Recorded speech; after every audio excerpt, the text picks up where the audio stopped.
আমরা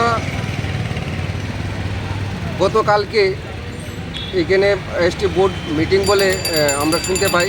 তারপর আমরা অফিসে এখানে জয়েন্ট ট্রান্সপোর্ট কমিশনারের কাছে আমরা জানতে চেয়েছি যে আমরা তো জানতে চেয়েছি যে চেয়ারম্যান রেজিগনেশন দিয়ে দিয়েছে, তারপরে কি করে মিটিং হচ্ছে ওনাকে জিজ্ঞেস করার পরে উনি সদুত্তর আমাদেরকে দিতে পারেনি।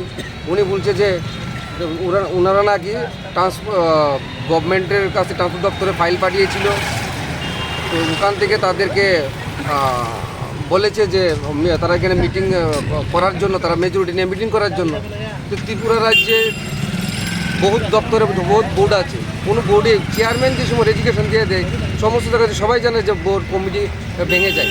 তারপরেও এখানে তারা সেই মেম্বারগুলো মিলে তারা এখানে মিটিং করে পারমিট তারা প্রদান করছে। যে অবৈধভাবে যে পারমিটগুলো প্রদান করছে তার সেটিকে বাতিল করার জন্য যে সিদ্ধান্ত নিয়েছে সেগুলো বাতিল করার জন্য আমরা এখানে আজকে ধর্নায় বসেছি।